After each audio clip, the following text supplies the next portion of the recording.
Rappin with ReefBum is sponsored by Bulk Reef Supply and Ecotech Marine.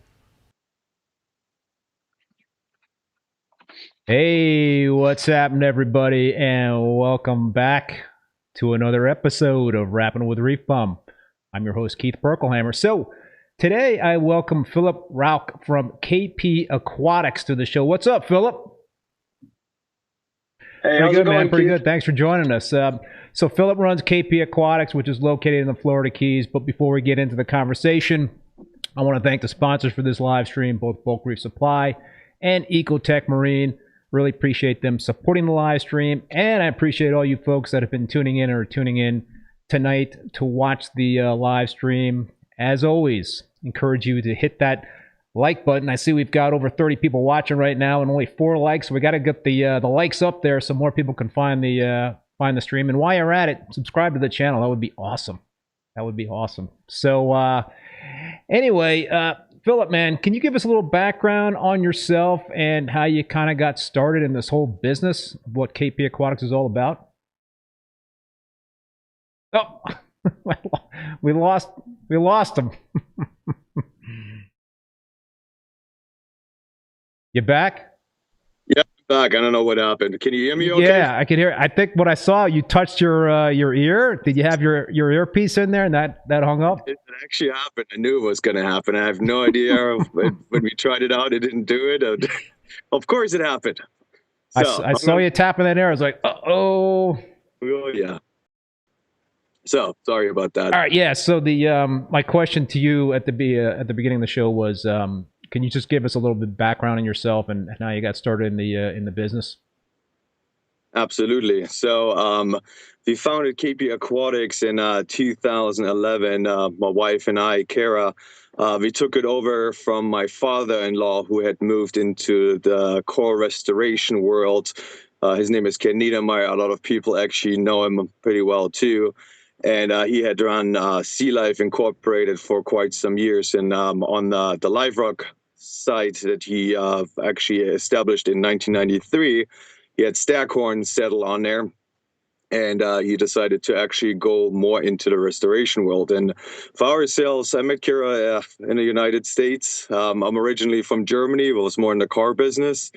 And her dad was like, well, do you guys want to do something as an entrepreneur, and we're like, yeah, that would be wonderful. And Kira's been diving with him for a long time.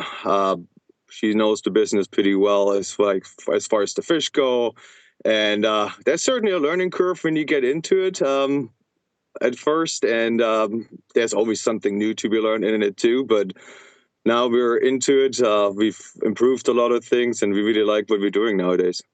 So, for the folks not familiar with KP Aquatics, you can just kind of give us an overview in terms of what you guys are all about, what you offer in terms of livestock. I think most people like myself know you folks for the aquaculture live rock, but yeah, go for it, man. So we're a family-run business down here in the Florida Keys. We collect tropicals primarily, and then we also have our aquaculture live rock business. It goes from everything as far as gorgonians from the Caribbean down here in Florida, down to any kind of other critters that you would need as far as a cleanup crew or a recorder or whatever, anything in that direction that we're looking for. And just needed to check something. Sorry about that. Go ahead. Family-run business. I'm in my office, and there's always a chance a kid could escape from the room and come on over here. So it's always interesting. So, yeah, that kind of threw me a little bit off to the side, and I apologize. Yeah, for that. no sweat, man. A rocky start for today. So can folks basically go direct to you guys? So in other words, go order stuff on your website, or do you also supply local fish stores and wholesalers? How does it work? So we actually work with a broad spectrum of customers. So we have our wholesalers, we have pet stores in different parts of the United States. We do have our online sales where you go directly to us. Everything is priced at a decent price point to all of them. And other than that, I mean, we even work with public aquariums, researchers that actually work with embryo studies on urchins. I mean, it's a full spectrum that's not just in the hobby, but also into deeper depths of other things that you're actually seeing out there. So there's not a lot of operations around like you folks, right? In terms of being able to get aquaculture live rock. There's another one. Is it called Tampa Bay Saltwater? Is that what? Yes. So Tampa Bay Saltwater, they've been around for quite some time. I believe they changed hands not too long ago. There's some other guys out there. Primarily, I want to say they are all on the west coast of Florida. Right. There's not too many guys here on the east coast. Well, basically in the Keys, you could actually do the west coast or the east coast because you just have that maybe at some point like half a mile wide island down here. But it's a completely different ecosystem. It's live rock is not always live rock. You find different animals on the rock when you're on the west coast versus being on the east coast. There's advantages and disadvantages for both sides. We, for example, don't have any problems with different kind of anemones that are pests in there, Aptasia, for example, and that's something they're working with. But they also have some cool algae or other animals on the rock, which is also beneficial for some other guys.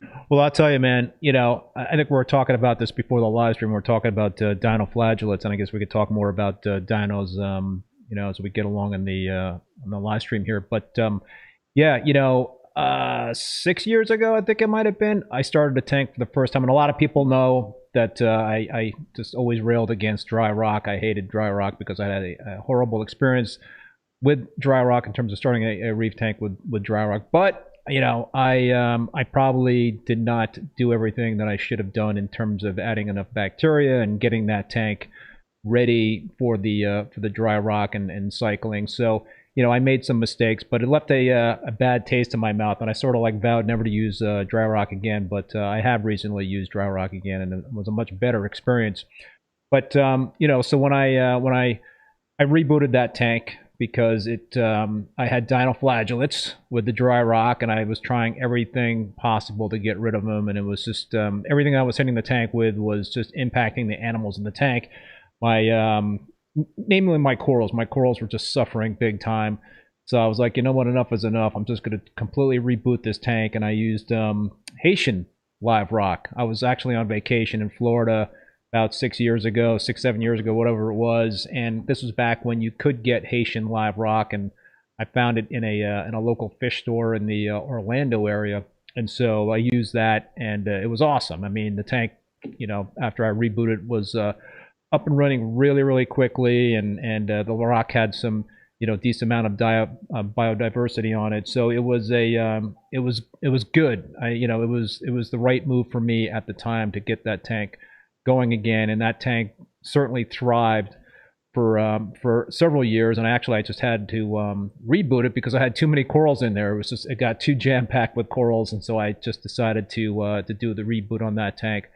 But so once again, it kind of cemented to me that live rock is something that will allow you to get going much quicker in terms of the cycle. And listen, I am not knocking the use of dry rock, because I know it certainly has its advantages, and you can start a very successful reef tank with dry rock. But when I started my Peninsula tank a couple of years ago, I still kind of had in the back of my mind, all my good experiences using live rock to start tanks. And so I had it in my head that I wanted to use live rock for that new build. And so, I mentioned Tampa Bay Saltwater, but I also, read a lot of good positive things about you guys. And so, I reached out to you, and I ordered 100 pounds of what is called the premium live rock. And I got some pictures here of the premium live rock. You're not going to be able to see it, Philippe, since you're not watching on YouTube. But man, it just came first of all, it wasn't that expensive to get it freighted in overnight, and you freighted it in water. I mean, it was submerged in water, which to me was wow.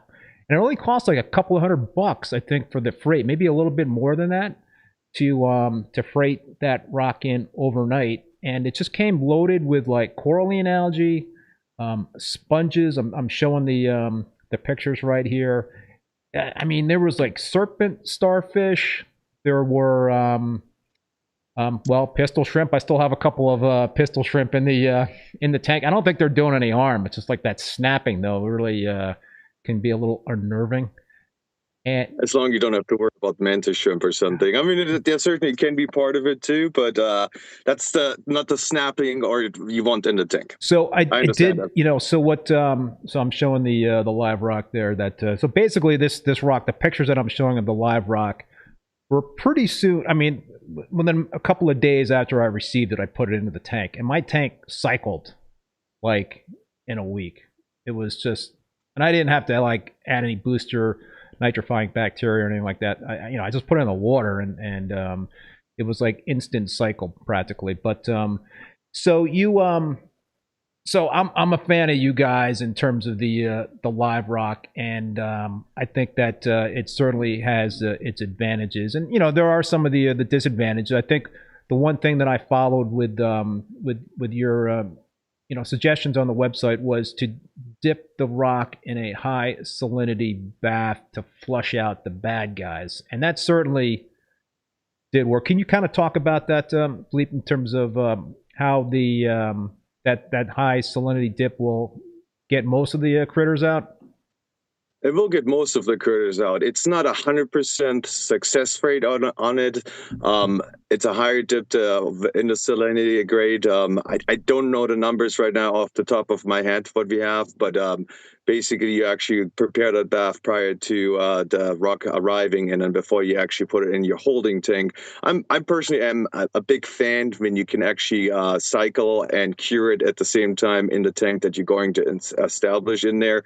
It just has a better effect on the rock as well as on what it does in your tank itself. There is, with the high salinity dip, you're also going to see when the critters actually arrive before the high salinity dip, that you actually can grab some other critters out of the bottom of the bag. Yeah, it was it was unbelievable, man. I mean, I could not believe how much life was. I mean, they basically, right, I mentioned that the rock came submerged in water. So it wasn't wet newspaper. It was actual water that the rocks were submerged in and wrapped in these heavy duty plastic bags. Yeah. And, so yeah, there was a ton of serpent stars. and which I saved, and they're still, you know, when it's feeding time, I see some of these long arms come out from underneath the rockwork. It's pretty cool.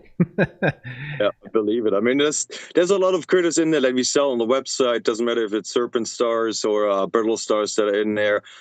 Goes from like what we sell it for like $10 online on our website to different kind of mithrax crabs or stuff that you actually pay a lot of money for to actually get it into your tank, and it just comes in a big package. And with the high salinity dip, it can be 100% that you get most of it out, and then you can pick and choose what you prefer and what you like. And but it's not always 100% of a success rate. I'm trying to be straightforward about it. I personally, they talk about bad hitchhikers that are in there. I think everything has a spot in the ocean, and it might be in a controlled environment as a reef tank. It might be not the right spot for every animal in there. I get that, and I know that the dry rug industry likes to actually talk about it, how this is bad, this is bad. Everything has its benefits in there, and for example, I mentioned the mantishrooms. There's lots of traps out there nowadays that you can actually use to remove some of the critters that you don't like.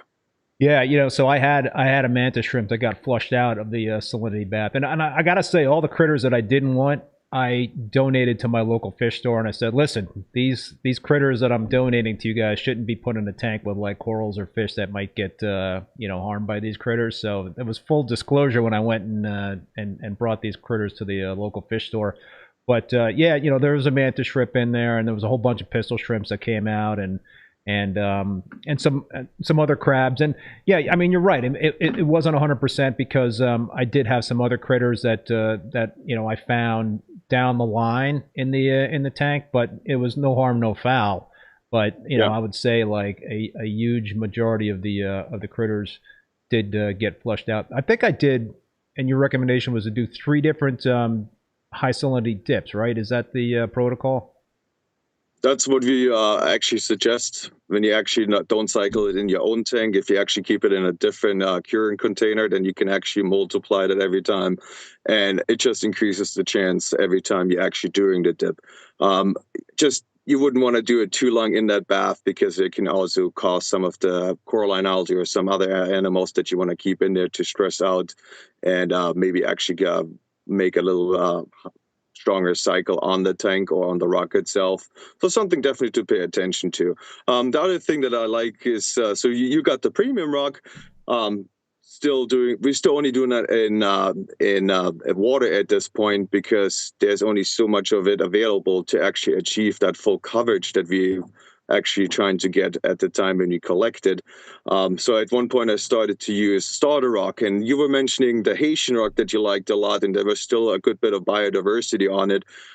That's basically what our starter rock looks like. I did take the liberty to not put a very overgrown rock on our website to not actually get disappointment rather than excitement that they got more life on the rock than I wanted to. And we still ship that in wet paper, and it works pretty good. And speaking of trying to get some of the hitchhikers out, sometimes they actually fall out easier during the shipping process. But there's a lot of animals still left in there. Oh, when you ship with like wet newspaper.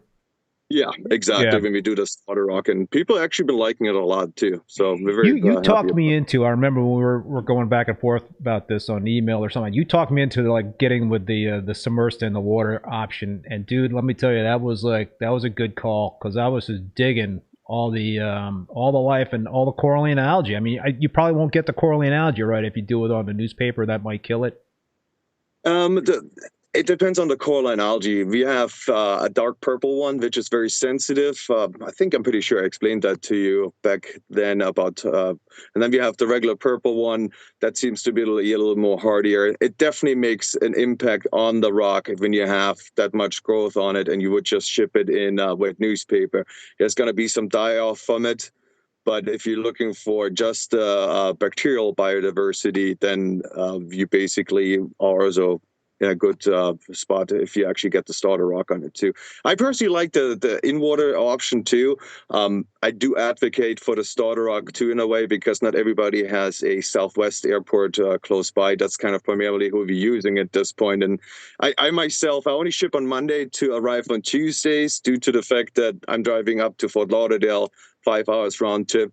And until I get home, it's normally at 10, 11 when I started packing day on at 8 o'clock. And some other people have the same problem, that there's nothing close by to them. So Well, both options are I'll say to the folks out there watching, listening, whatever, that I drove 3 hours to the Albany airport. So it was a 6-hour round trip to get this stuff, and it was well worth it. So, that's, I think, where the Southwest, the closest Southwest, hub was to me. And I think if you got to drive a few hours for something reef tank related, and it's going to be a beneficial thing, you got to go for it. I mean, we're all like fanatical reef keepers here, right? That's right. Yeah. So Nick Mikulev has a question. Any long-term negative effects with having rock out of the water overnight? If sponges die, will you have issues with high nutrients, phosphate leaching into your tank over time? So I guess, question. No wet newspaper out of the water for like overnight. So it depends on the sponge itself. There are some sponges that they are very sensitive to being out of the water for a longer period of time, talking about in the shipping process. I do have some encrusting sponges that don't have that problem whatsoever, just if they're like in a longer period out there. It's kind of like you look through the rock when it arrives. If you see something, the sponges normally have like a little bit of a fussy look to them, and there is certainly a way that you can actually take maybe a toothbrush or something similar, trying to remove or taking tweezers to actually take those sponges off. It's pretty obvious. It kind of looks like a white fussiness on it, and that's when you would start removing those sponges out of there. Long-term leaching in there, no, I don't think that's really a problem on that part. You would actually see it in the cycle process or curing process of the rock, and then afterwards there's not any leaching coming out of there. So Bert Minshew comments, I just ordered from KP. Their service and packaging was first class. I could attest to that as well. Yeah. Yep. Yes. So Philip, in terms of the amount of time that the rock stays in the ocean, first of all, is my understanding is that you're using dry rock and you're planting it in the ocean on wherever you have your farm, your aquaculture farm in the Keys, and you're just letting it be populated with the life and the bacteria and all that stuff. So how long is this rock? Like in terms of the premium versus the starter rock, what's the difference in terms of the amount of time it's soaking in the wild? So basically, you're looking at for the starter rock, I'm estimating around about a year to year and a quarter. It's actually in the water to actually starting to get that growth. It goes from that white texture of what the limestone looks like, the aragonite, and to more like a yellow coloration, and then you actually start seeing the rock getting populated with coralline algae, sponges, some few macroalgae. And then the premium rock, we're looking at a minimum of 2 years, just depending where it was mixed in with other rocks that I'm constantly kind of flipping, looking, evaluating. So it can also tend to take over like 2.5 to 3 years for it actually to be ready. So just before COVID, for example, we had a big surge on live rock. That was pretty much the time when you were starting to order, and we did a lot of live rock, but it actually it became a whole lot more. And then you're just trying to react on that and actually providing just the premium product. That makes it very tough because it's like a 3-year-long process to actually plan for it. And when I normally talk about the rock, so until I actually get that raw product to my warehouse, starting to pressure wash it, get it into the ocean, get it packed, until I actually drop it off at the airport or UPS picks it up to get to your house. I picked up that 1 pound of rock 20 times. Wow. And I want to say 15 times is 100% me picking up. So if you ordered 100 pounds, you can multiply that how often I had to lift up that little piece of rock. Granted, underwater, it's not as heavy as it is on land. So you're kind of turning it over and whatnot, just so like all sides can kind of get the desired coating. Yeah, exactly. I mean, there's a downside to that too, because you have other critters, you have all the fish that kind of swim around you, picking off a couple things that like to actually, like coral and algae likes to grow a lot underneath the rocks, just not being out in the open in the ocean. And you have silk and sediment kind of settling it, you're getting it off, and so you kind of trying to achieve like an all around 360 growth on it, and but it takes its time, and you actually have to tend to it. And then we were talking about it with you, like it might be just regular farming, but you also have other times where you get to actually dig it out from underneath the sand. We just had Ian. We were more on the outskirts of it, still had like 50 miles an hour winds here. And you have the pile sitting there, and there's a lot of sand that accumulates in there. So your 1 year old rock is in the bottom most of the time after your foundation that you put in there. And that rock actually gets suffocated at first, and then you have to dig it out, and then it does grow quicker at that point, but it actually puts back production quite a bit. What about, a hurricane or tropical storm rolling through? Well, how does that impact the operation in terms of the life cycle of the rock that you guys are farming? So the life cycle, it just, if you have rock getting buried or knocked over and it lands in the sand, and I don't get the chance right away to actually pick up all the pieces out of the sand, it just gets suffocated. The life on it will die off. But that rock actually has been out there. It doesn't take as long anymore to actually regrow. But 2017, we had Irma, went to Big Pine. We were around about 80 to 60 miles north of the eye itself. It took out around about half of our live rock side. We had still the foundation, but I was basically digging holes trying to get to my foundation, where with my scuba tank I can actually hide in those holes trying to get it up. At least it's not as bad as some other people had it, where it was a complete loss. So my father-in-law picked a good spot for it. It's I mean, it's not bulletproof. Certainly, if you have a category 5 or 4 directly coming over, you never know what might happen. But it does make a difference on the farming. And that's actually, there's always a risk involved in the whole thing. Yeah. When you're actually doing stuff in the ocean as far as aquaculturing. No, for sure.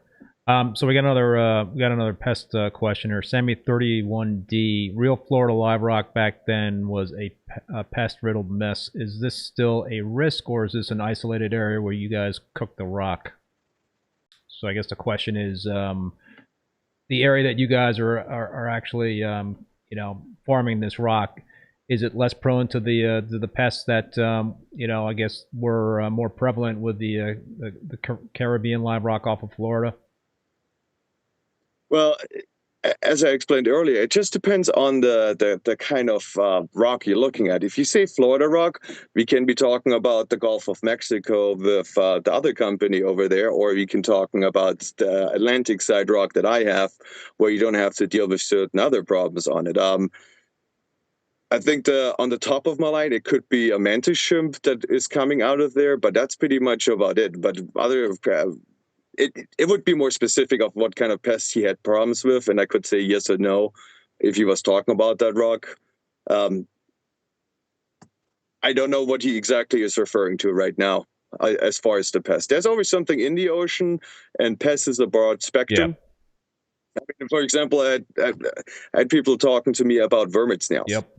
And we don't have those on our rock. And I do get certain, like every once in a while I get an email, for example, they actually advertise that we don't have aptasia on our rock, but we do have curlicue, corkscrew anemones on the rock. And when you have the little guys growing on there, people get a little, it kind of gets a little, makes them nervous when you start seeing them growing up. But you said there was not going to be any on there. And I can still say with 100% confidence that we never had an aptasia on our rock. It's always been a corkscrew anemone. And I think I explained and showed it to everybody very much so. And I never heard anybody saying that I didn't tell the truth about it. I'm very confident. What's the difference between a corkscrew anemone and an aptasia? So a corkscrew anemone, it's basically it doesn't multiply, and it doesn't multiply in the same spot amount that an aptasia would do. And then the aptasia normally stays small, as far as I understand it, and you just get multiple clusters and clusters in there. And a corkscrew, you actually have one cluster, and you actually out here in the ocean you find anemone shrimps as well as Peterson shrimps on there, same thing, and you just find 2 or 3 out there. But when you go on the base side of the Florida Keys, you see aptasia growing, and you can take a little stick or a mangrove on there, and there's hundreds of them, and that's just not what you see out there. But both are anemones, but one is something that kind of get out of hand, and the other one is actually you can buy them on our website, and they're just a habitat for another animal. Well, you know, I can tell you that there's so many different ways of bringing pests to a reef tank. You know, it's not necessarily going to be coming in on the bulk of the rock that you start your tank with, because you know, you bring in a coral, and there could be aptasia on the base of a coral. There could be, you know, a vermitid snail on the base of a coral skeleton. So yeah, you know, one of the advantages of starting a tank, and this was a big reason why I did try to start a tank with dry rock, was just to try to avoid the pests. But I pretty much had every pest that I didn't want in that in that dry rock only tank. So it's you know, it's a challenge no matter what. Yeah, I've actually looked at my tanks. I'd never have to deal with the vermid snails or and aptasia is never a problem in my tanks whatsoever. That's something that you had to deal with because I only get it mostly from the ocean side, we call it, down here on the Atlantic side in the Keys, rock or any other critters or animals. So even though I'm bringing new critters in all the time, let it be gorgonians, sponges, recordias, never have any problems with it. But if you get it from different vendors that get it from all over the world, came into the rock, and it just multiplies there too. Not saying that's for everybody, but it's certainly always a challenge to keep those under control. I'm happy I don't have to control it. Yeah, and there's also natural ways to get rid of that stuff too. I mean, I have a lot of success using peppermint shrimp to get rid of aptasia, and I've had you know, some battles with vermitid snails, but I just put in some bumblebee snails, and they seem to be knocking those things back. So you know, I think there's always certain ways to address those issues. A couple more questions here, Mike Hoppe. What's the average depth that you keep the rock at? So the average depth, it used to be 30 foot. At this point, with the shift of the sand, we're between 30 and 34 foot at our live rock site. So we have 2 sites. One is managed by is a federal site, what they call it. That's normally 3 miles out from land, and then we also have a state site. The state site is everything 3 miles inshore, but we don't heavily to almost not farm on that right now. It's been just a little bit of a challenge to actually have access to it because it's further down in the Keys, and the boat ramps kind of closed up. But same kind of deal. It's just a different environment, or a little bit closer inshore. But that's the depth on the state side. I'm pretty sure it's somewhere in the 25 to 30 foot range too. Do you have to worry at all in terms of about global warming and warming temperatures in the Keys? You know, has that impacted where you folks farm the rock, and you also, we'll talk about this as well, but you also collect other critters in the ocean. But has global warming impacted your operations yet to date, or is that not a concern at this point? Absolutely, it has impacted our collecting.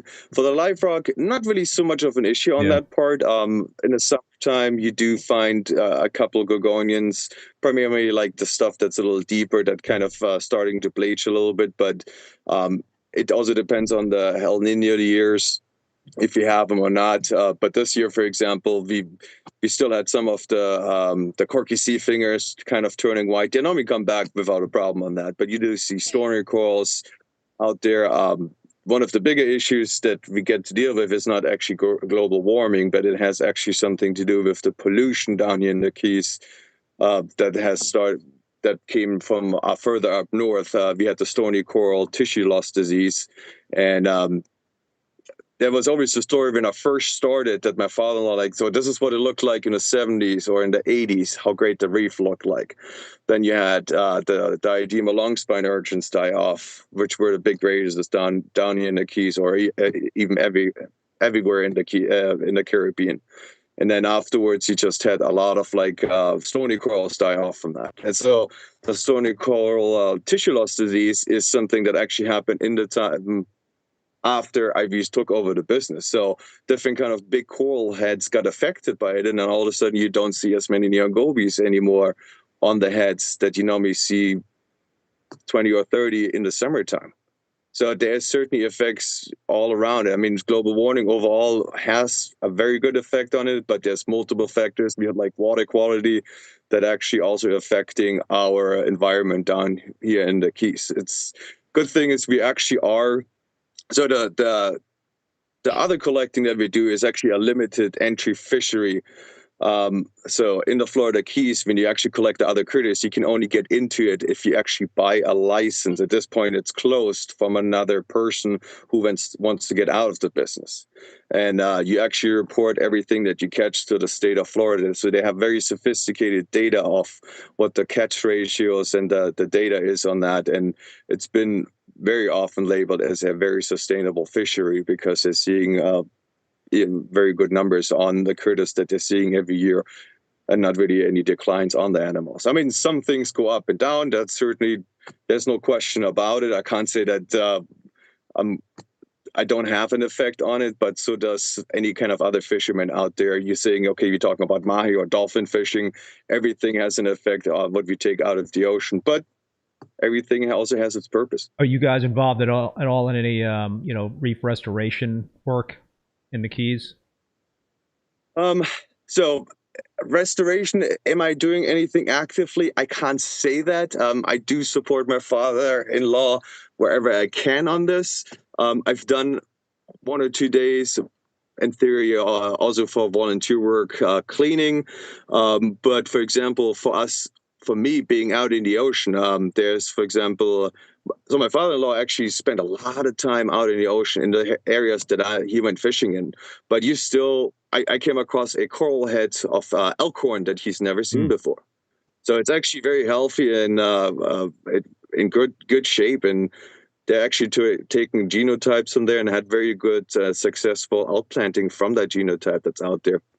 And so in a way, you're actually helping that you're actually finding stuff that somebody hasn't found on there. It's not restoration work, but last year I came across a Spanish galleon anchor that nobody knew about. It just, we had Irma kind of excavating sand from there, and then there was another little storm that kind of took the powder off of it, and all of a sudden it became visible. You just dive in areas that not everybody is diving in, because it's not always that interesting to any kind of recreational diver if they want to see different kind of animals. No, it's really cool. All right, some more questions from the viewers. So Sammy31D was just specifically pointing out in terms of some pests way back then. He was talking about bobbit worms and gorilla crabs. Run into those anymore? Yeah. Or do you see them in the Keys? You do see the gorilla crabs down here in the Keys. They're not really primarily out on the ocean side, but you do see a few of them. They're primarily with the emerald crabs on grass flats and other places, but that's still out there. I wouldn't say no to that. And the dreaded bobbit worms, you guys ever see any of those? So that's something interesting. When I talk to Ken, I keep saying father-in-law, but I should say Ken, he didn't know anything about it. It's so the ones that we find something like a bobbit worm, but it's more like a unit. I'm not sure if I'm pronouncing that right, but it's a smaller worm. The videos that people see where they have like a thick worm like this big, and then they pull feet after feet out of a hole. There's nothing like it. The biggest worm that I've seen out there is probably the length like this. Maybe somebody else found something a little bit bigger. They do have some pinches in there, but it's nothing where I can say that this is anything like that bobbit worm that everybody is afraid of. I've got a worm in the rock that I got from you guys, and I think it might be a why am I blanking out on the common worm that What's that? So it could be a fireworm or Yeah, a bristleworm. You know, I think it's a decent sized bristleworm.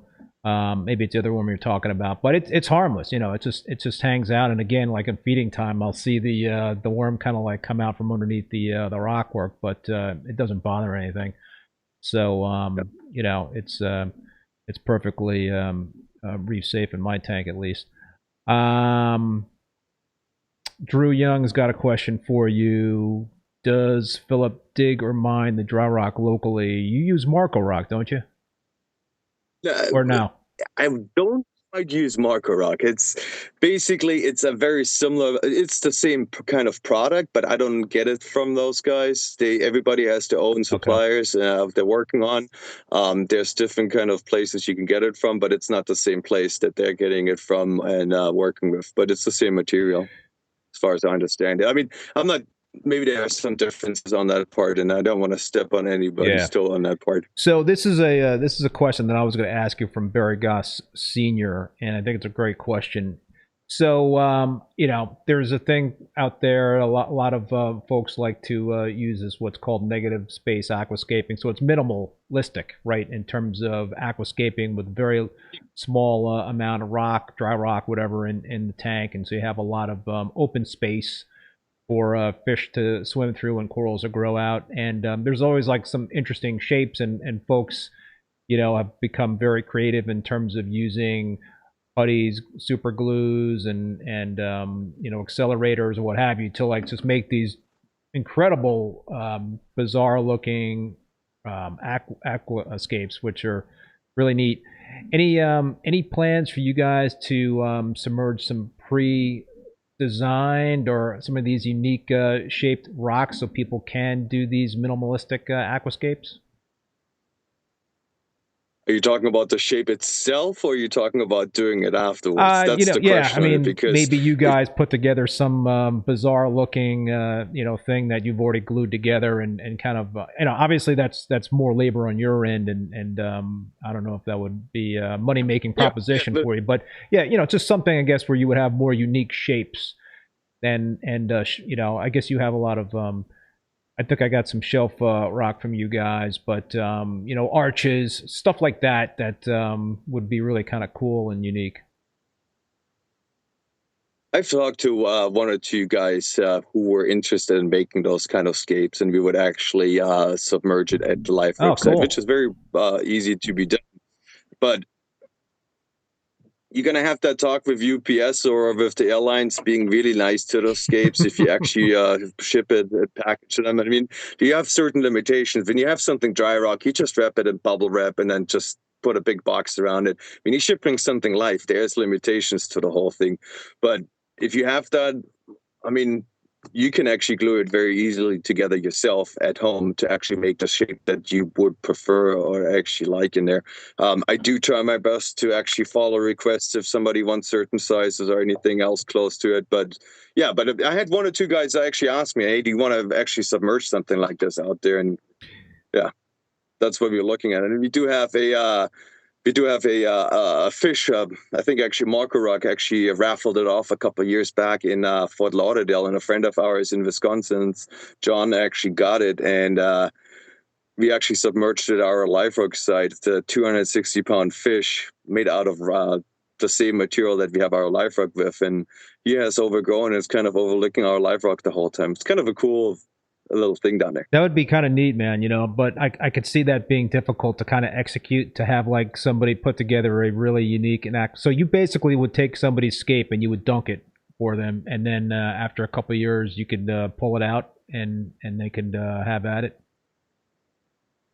If they wanted to, I mean, I'm open. I mean, there's always a new business model out there, and I wouldn't be opposed to that. I mean, I just see problems in the transport world. But if you want to put something together and like, hey, I would put this in my tank after years, and like, gladly, I will take care of it down there. I mean, certainly there can be storms and some other problems that can go along with it. But if anybody wants to approach me about it and find a good business model, that'd be pretty neat, man. That would be that would be a great that would be a great thing if you could execute it. Yeah, I mean, I think the thing is, like, you have to essentially be willing to be there to hand the rock off and also to pick the rock up, because like you said, shipping that stuff in a unique aquascape form with stuff glued together and all that stuff, it's going to be difficult for it to stay together during shipping. And so I guess you would have to craft something where it would be easy to break it down and then to put it back together or something like that. That would be the challenge, and then actually making sure that it stays alive. What the animals you have on there, that's actually the same part of challenge. Like, what bags can you find? Which styrofoam box you could use? I mean, if you can just use a cardboard box and you put a whole bunch of styrofoam pebbles in there, yes, I can see how that works pretty easily, but not with live animals. We need a bag around it, and you actually want something for the critters, for the humidity in there, just trying to keep it moist in a way. It all has its challenges. And for example, one of the things that we're working on right now, and it should be done very soon, we actually started using all of our like golf ball sizes that we have from the pressure washing and cleaning of our rock. We submerged a couple 1,000 pounds of it out there, and it's actually something that everybody's always asking about, using rubble to actually put in a tank, in the sump. And the first batch that I stopped putting more rock out there, I think it was like the beginning of January. So that's been out there for a year. It's not going to have as much growth as the other stuff on there, but if you're actually looking for the bacterial bioload on it, it's been out there for a year, and it might be a nice product. And I mean, if you want to put little pebbles in a nano tank, that certainly would be the stuff you want to use to actually get into the cycling process. Planet 3D, do you export out of the U.S.? I've not done anything in that part right now. If I would have thousands of pounds ready, and I don't know who would want to buy them at this point, I would be interested and willing to actually doing the export. I would love to send it over to Europe, Asia, or some other places. The starter rock is always an option on that part, and I'm interested in that. But the premium rock has been a tough cookie to actually come by it and actually fill the demand. If you go on our website right now, the premium rock is out of stock. You still can get the starter rock, but it kind of goes through kind of cycles. I get a couple 100 pounds or 100 or 150 pounds, whatever is ready when I go through the piles, and then it's online for a couple of days, and it normally sells out pretty fast, especially the stuff that goes directly to your door. Yeah, because I noticed on your website the premium live rock, aqua-cultured live rock, is right now out of stock, and you were just saying before the live stream that it's just kind of like it's cyclical in terms of that stuff, in terms of when you put it up on the site, it gets snapped up pretty quickly. It normally does, yeah. Oh. Absolutely. It goes, especially the stuff that goes directly to your door with UPS. That's certainly a big convenience in that part. It gets snapped up. We do have a wait list on there, but people are like, well, you said you had some in stock. And I was like, I listed in the morning, by the evening I get the email like, you're not in stock, what you talking about? I'm like, just sold already. It's a wonderful problem to have, but it would be nicer if I actually would sell it at the same speed and I would have everything available all the time. But that's the reason I came up with different grades. And there's actually, in my opinion, even a grade between it where you actually take the premium rock, something between, and you have the starter rock. And I could make that too. But every time you're actually taking a lower grade, you're actually taking away from your premium side too, because you're taking away rocks that are actually going to overgrow to the point where you want to call it premium. Has the higher cost of freight impacted your business these days? Is that something that's been really problematic for you? Higher cost of freight, shipping. It certainly has been a problem. For example, we're talking about. So you said a couple $100 for 100 pounds.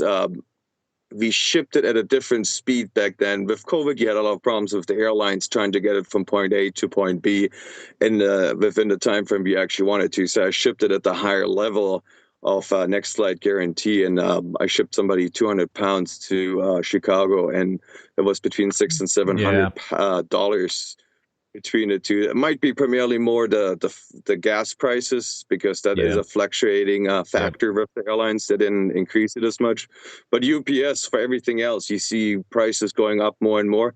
UPS, FedEx, they have a steady increase every year for 6 or 7% every year. And I'm not talking about this year where inflation went out of hand. It's before too.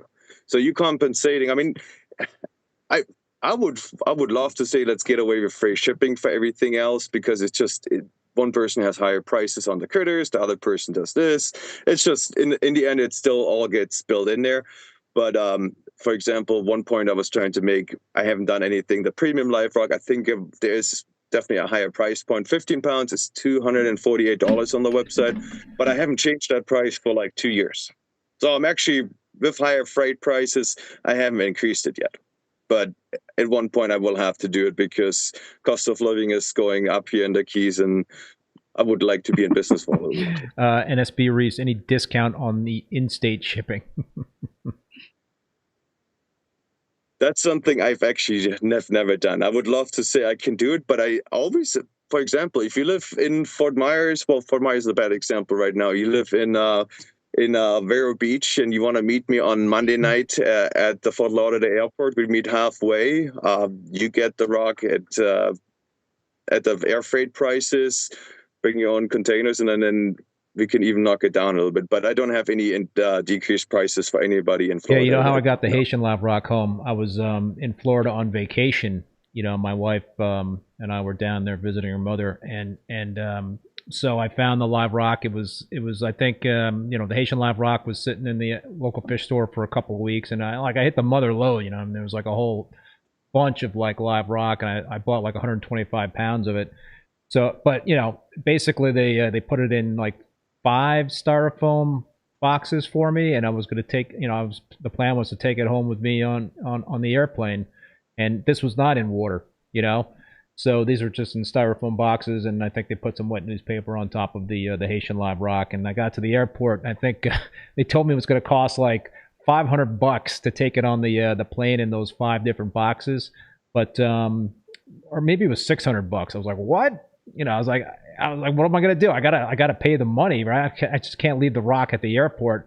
But the guy, they found 2 big boxes, and they consolidated it, all the stuff, into 2 big boxes, I think it was, and it cost like $260, I think, to get it home with me. But so it was in transit for like 13 hours with the wet newspaper, and it did survive pretty well. But like I said before, I think we as reef keepers kind of do some crazy things, and or some things that might not seem normal, right? So me going 3 hours, 6-hour round trip to the airport to pick up your stuff in submerged seawater was worth it for me, looking back. And hey, plan a trip to the Keys and go pick it up in person, then figure out how to get it home from there. I guess that's probably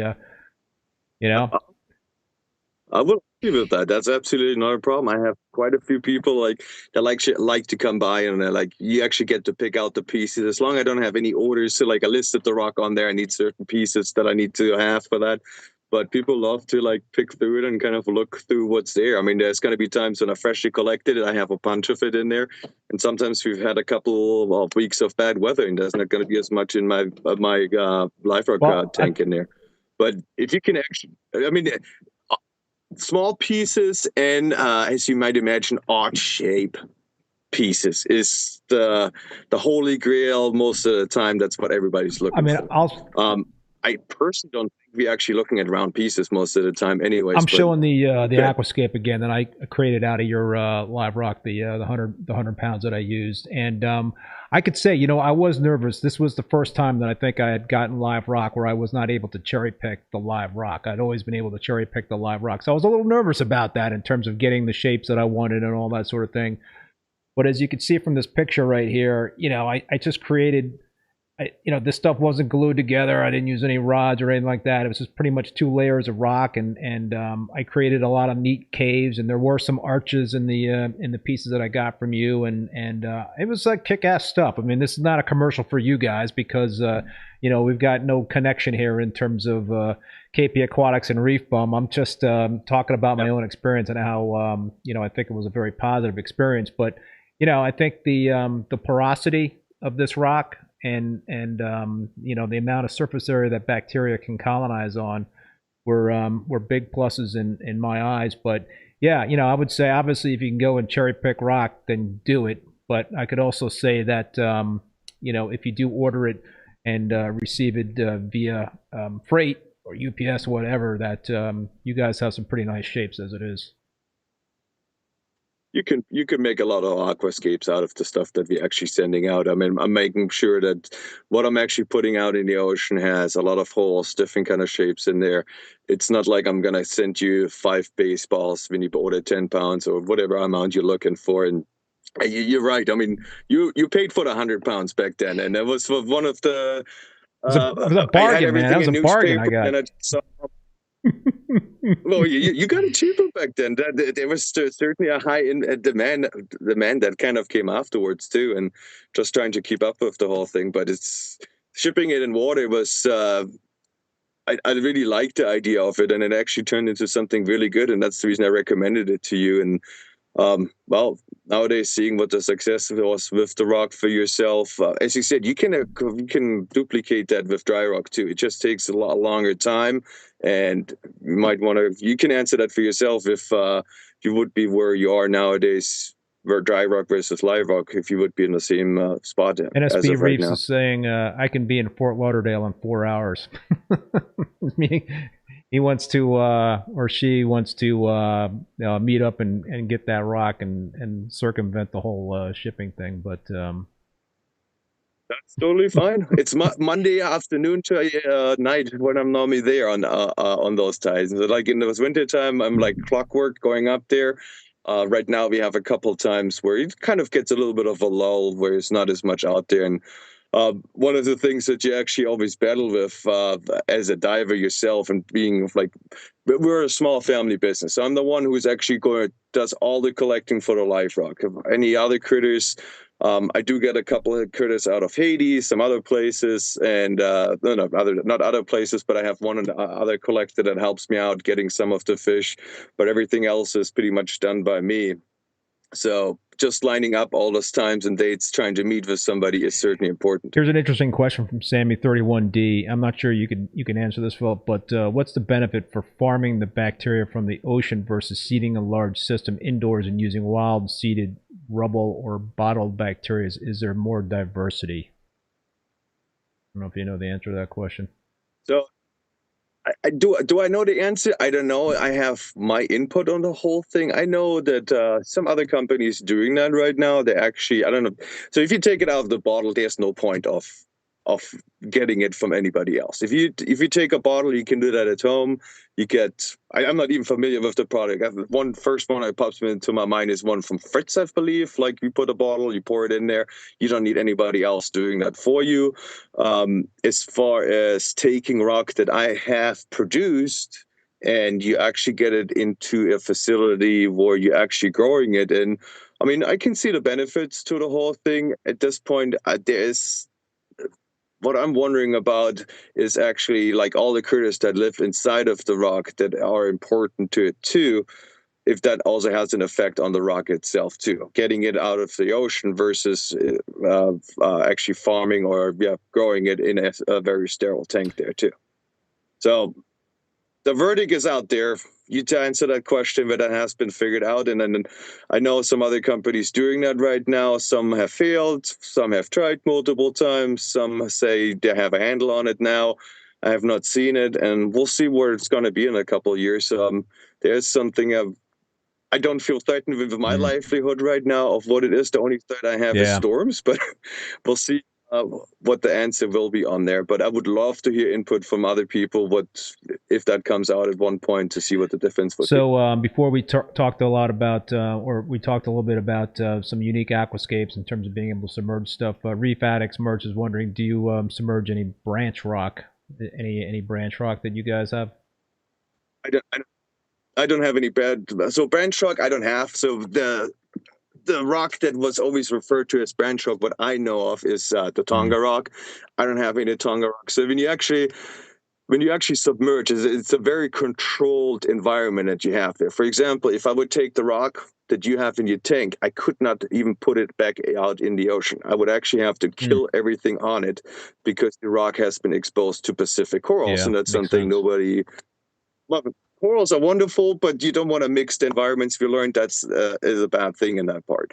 So when you actually put out the rock, if you want to put a new kind of rock out there, you actually have to send in samples to the managing departments, and they have to actually approve it and get out there. You actually, there's like, I have to actually tell them, okay, I would like to go collect rock, and then they need to know that in advance. When I put rock out there, I have to tell them how many pounds I have submerged, so they have complete control on there. But I'm not saying you can't have branch rock. I'm just saying first you have to go through that process of actually getting certain rocks approved, and then you can put it out there. I believe so. We had Tampa Bay in there, and the new people, I have not met them. Very nice people. They were kind of, when they were taking over, they were sending people over to my way. So very grateful for that on that part. They use different kind of man-made rock on there. I just don't know how that will turn out or how that will work out. I'm just putting a question mark on it. Just curious what other people had experience with that. So we talked about Hitchhiker's Planet 3D. What is the strangest thing you have found in a piece of live rock? Inside a rock. You haven't shipped any rock with any moray eels in it, have you? Oh, you had to think about that. I would say yes, yeah. I mean, to be honest, I all of a sudden I do get rock, so I get different kind of little fish that come out of it. Sometimes you get roughhead blennies you get out of there, but it's the coolest thing. And I was just having a conversation with another customer, and there's nothing I can do about it. So long spine urchins, for example, the diema urchins, which are the like the best grazers you can almost have for that. You're not allowed to collect them, but if they're all the way inside your rock, there's no way of knowing anything like this. And we're not talking about, I may see 3 or 4 in there, and then all of a sudden they're going up in my tank. And I used to give them to different people who were working on it. Skip Mo, for example, when he was on the Keys, he got them, and he was working on trying to actually culture them and release them back out in the ocean. And but I find that fascinating. It's just such a cool animal, and I would love them to come back and actually just populate our reefs again. Apparently, it's not very great when you stick your hand underneath it when you actually get those spines, and they don't come out anymore. But I would take that every day over just having a healthy ecosystem that is without any problems. But that's kind of the thing. Did I find a GoPro the other day at my site? Yes, I did. But that's not in the live rock site. But it has more to do that you take 20 yards further north of me, and you actually have one of the bigger coral nurseries right around the corner. Do you guys ever have to worry about pirating? The people come to your site and take rock, or? I don't have that problem. So we have my live rock site, then you have the other coral company, Coral Restoration, right next to me. Then you have my father-in-law, Ken, down with Reef Renewal that he founded and started.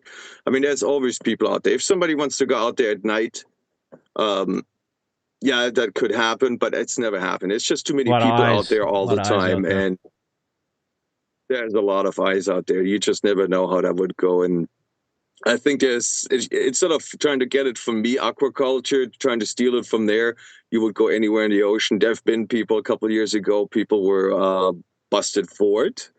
And I'm glad they got taken out of the business, because you always have the bad apples, and then all of a sudden you get all put into the same place. And like, the collectors, they used to be a stereotype. Yeah, the collectors, they're just catching stuff. Then they go drinking, and then they need money again, and they collect it. At that time, all of that is pretty much. Oh, lost Philip. Are you back, Philip? Oh, you cut out there for a second. Can you hear me? Yeah, I'm sorry about that. That's because I'm doing this on my phone. I've been getting a lot of spam calls, and that it takes away that you cannot block it. That's the problem on it. Mike Hoppa's got some advice for you. Place cannons outside the farms. Pirates hate cannons. Well, there you go.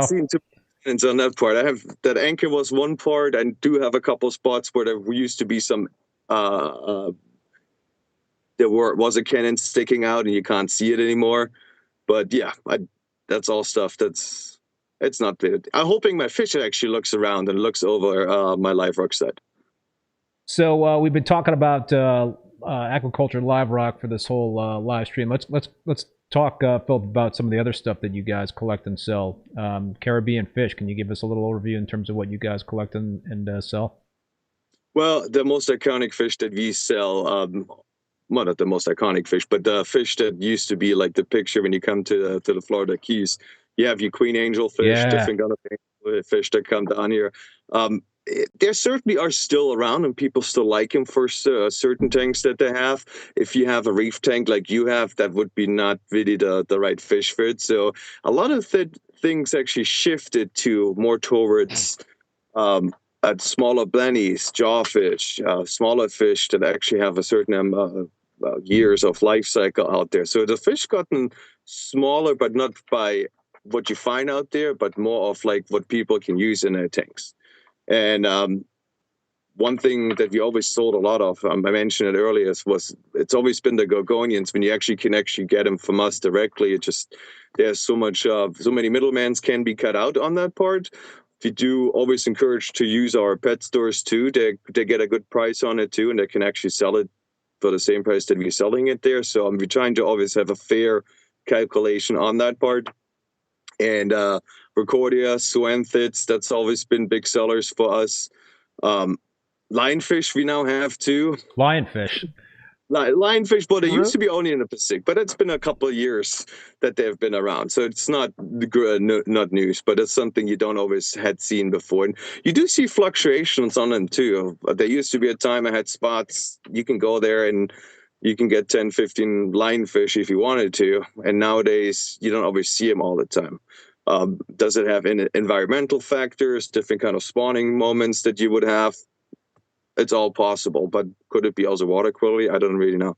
Lionfish, don't they have like a bounty on them? I mean, aren't you, if a diver sees one or something like that, they're, encouraged to like get rid of it, rub it out? So we do even have derbies down here. So you actually, there's so if you go out there and you catch one, you don't really get money for it, but it's very easy to actually get a commercial license for it. It's not like my commercial tropical fish license that I have, that you have to have, that you can actually sell it. And not that anybody wants to eat their pet in their tank, but they are really good eating. I'm not a fish That's what guy, I heard.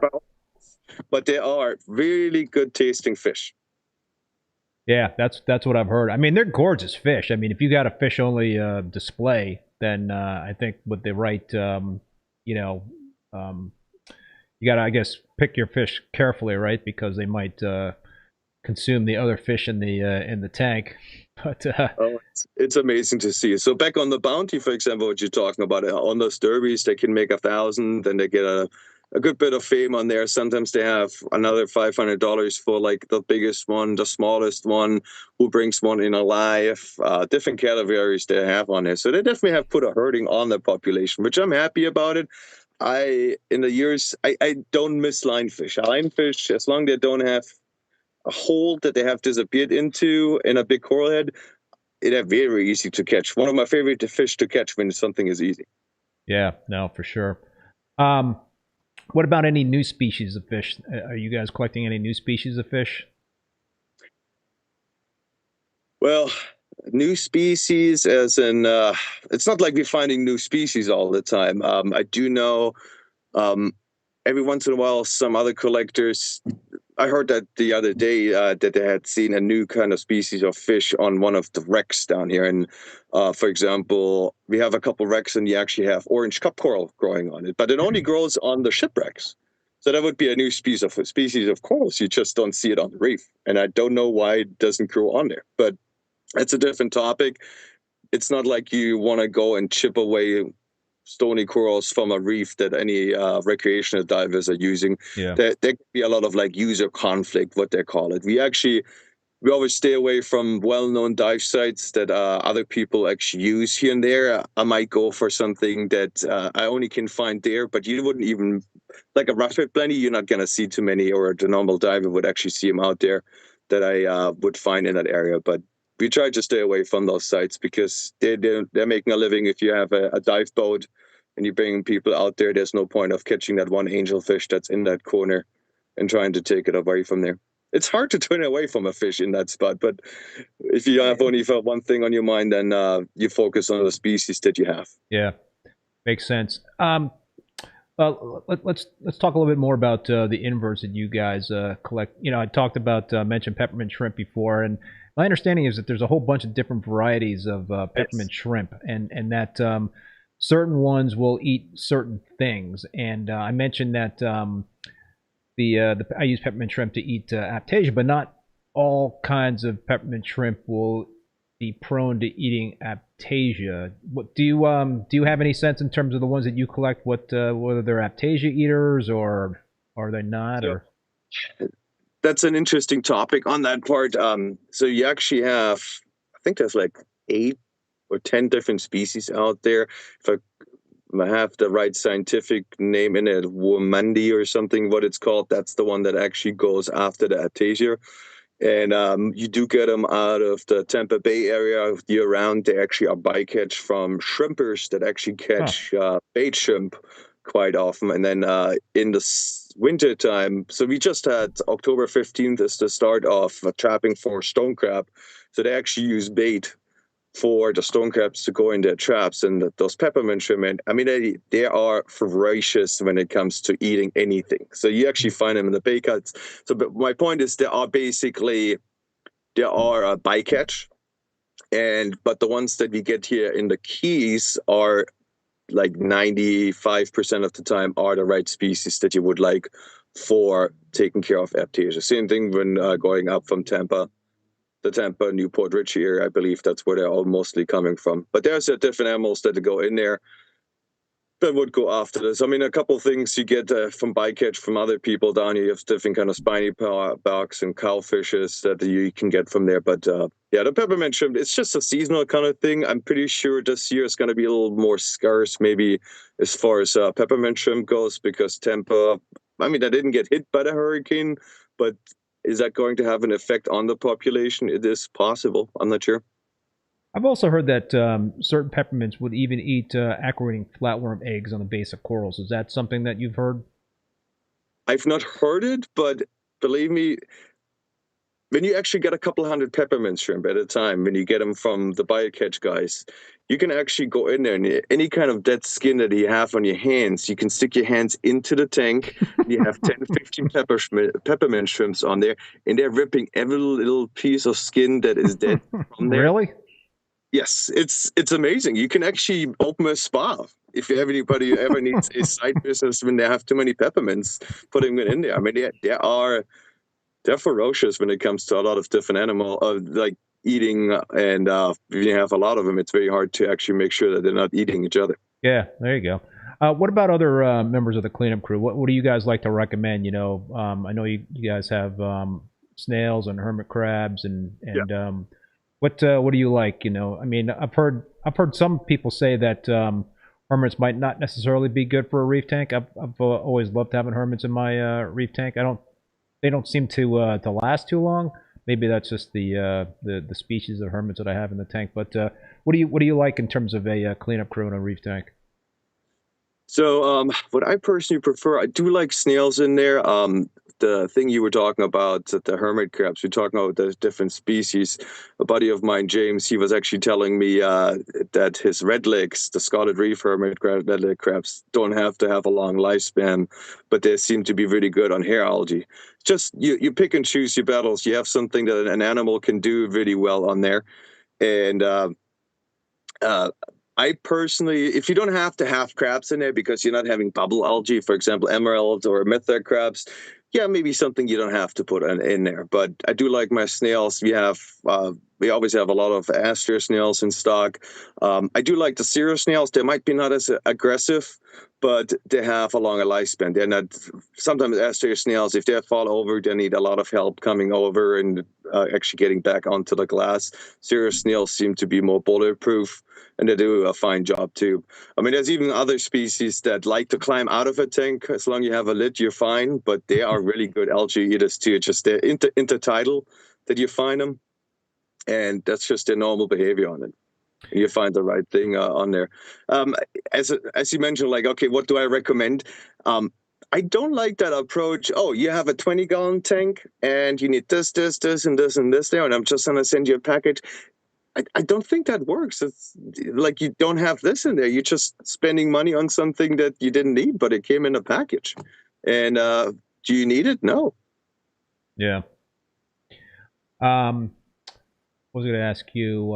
Oh yeah, you talked. You mentioned before about gorgonians and whatnot. You guys collect those, and you guys also collect sea feathers. How tough are those to keep? You know, in a reef tank, is there a lot of you know, extra work that needs to be done keeping gorgonians and sea feathers? Do you like need to target feed those types of corals? So as long as you have a photosynthetic species, you're actually doing pretty well. I have 2 or 3 species that we collect in my tanks. We have a cheap little LED light on it and do a little bit of a water change every once in a while, and they're just doing fine. If you want big growth on it, yes, you definitely want to have photosynthesis as well as like feeding them. But other than that, they're like one of the easiest beginner things, in my opinion, to actually take care of. I mean, when you get into the non-photosynthetic ones, the red and yellow fingers, they get a little tougher. You definitely have to make sure that you spot a target, feed them in there. But some of the other ones, I mean, it's funny when you actually talk about gorgonians, you have so many different common names on there. One person calls one thing a purple bush, the other one calls it a purple plume. Then another person calls the purple plume a purple sea feather. So it gets very confusing. You're kind of looking at the pictures. But one thing, when you have the photosynthetic ones, they normally have brown polyps on them, and they're fairly easy to take care of. You actually can fill in a lot of space really fast. And if you actually pick sizes, our large size normally varies from like 8 to 12 inches around about. And you can fill in a lot of like water column that you would take a long time growing any kind of other stony coral in there to actually get it in there. But very easy to take care of, very beginner friendly. We have 2 species which are a little more sensitive to be shipped, which are the purple sea rod and the purple feather themselves. But other than that, everything else is very, I don't want to say foolproof. You should never say that in reefing. But yeah, nothing's foolproof. No. I wish it would be like that. It's working in this kind of industry, meaning like in a reef tank. You appreciate you working with living animals, and you got to respect your resource that you're dealing with there. But it's always a tough cookie. It's not like you take a product, put it on the shelf, and then when you sell it, you take it off from there. You got to take care of it, making sure that it's in good health and making sure that you're not just sending, so, oh, there's something missing here, there's a problem there, oh, that's going to be just fine. I'm very proud of my company. I pour my life and blood into it, and it means everything to me. And I don't want to send anything mediocre out there that somebody will be unhappy with. Well, you got folks that are certainly giving you guys kudos. Anthony Gustafson, KP Aquatics is a class outfit. I've ordered livestock from them a couple of times, and everything has come in quickly, well packaged, and in great health. No disappointments. One last thing I wanted to ask you about, Philip, is macroalgae, right? You guys also carry macroalgae, including Chaeto. I've used Chaeto, you know, here and there, off and on, and you know, I've had issues in terms of it crashing. Any tips in terms of keeping Chaeto alive? For myself, I get the luxury that I actually could collect more if any problems would occur on that part. There you go, just dip in the collection bin. That's exactly what you could do. You can get more, but really, from what I understand, it's just having it tumbling, making sure that you rotate it, you have good water quality that actually works in it. Obviously, it feeds on nitrates. Yep. And at one point, I'd love anybody to answer the question if it's Chaeto or Chaeto. I don't know who is going to answer that question one day for me. What's the right pronunciation on it? I've seen other people that do like sea lettuce, for example. It has kind of the same effect on it. For us, you find it more in the winter months, and you don't see it in the summer months as much. And I mean, you have shaving brushes, they absorb nitrates too. It's just having the right environment on there. And macroalgae is certainly something that we're starting to see more and more people getting more interested in. It doesn't have blue hypna, but that's not really coming around here. There's other companies that specialize in actually growing different kind of macroalgae on it too. But it's just awesome to see what different areas that you're like, okay, I didn't collect this before, and now there's an interest for it as much. I mean, I'm not even talking about, well, the blue tanks, yellow tanks, when they're juveniles, they were not as in high demand. It's always been the Hawaiian tanks that always were interesting. That kind of fell off the cliff, and now everybody, well, not everybody, a lot of people want the blue tanks as much, and you've gone through kind of cycles, and it baffled me sometimes. Like, I haven't sold this for like months now, and then all of a sudden I sell 10. Like, which article did I miss that somebody was mentioning? And it's just kind of cool to see all of a sudden that goes in there. And like yourself and other people that I was talking to, who you meet, who's been in the hobby for a longer time, it's always fascinating to me. So microalgae, yeah, I'm just basically saying this is a newish kind of thing that you don't see as much. And a couple of years ago, we probably would have not even talked about macroalgae as much. Yep. A lot of benefits to using macro for sure. Sammy31D, do you offer wholesale to local fish stores? I have a brick and mortar store. Yeah, I do. And so how can they just go to your website, kpaquatics.com? Is that the website address?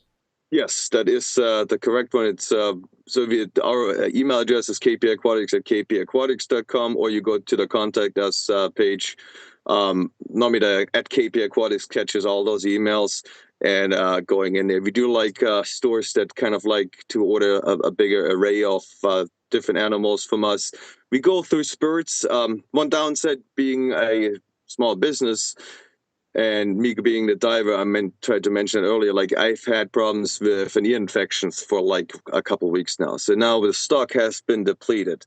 Then one thing that's been ongoing right now, you have problems with critters coming out of Haiti. There's civil unrest down there. There's no critters really coming out of that area. So certain stocks kind of deplete and go up and down, and it's not always available. I will try to help everybody as much as I can on collecting it for them. And we always appreciate new business on that part. We want to grow and have great new customers. It's amazing. The customers that we had from Ken from back in the day, we still have a lot of those guys too. And I picked up new guys. Doesn't matter if it's in Baton Rouge or somewhere else, Chicago, or on the West Coast that we picked up. And it's just cool to see who wants to order from us and what kind of background they have. Well, it sounds like Sammy31D is going to sign up with you folks. They do pretty big orders, so. Oh, awesome! I'm looking forward to that. Yeah. All right, Philip, man. Any final words as we wrap it up tonight? Well, we really I always say we because it's 50% care of 50% Philip's business on that part.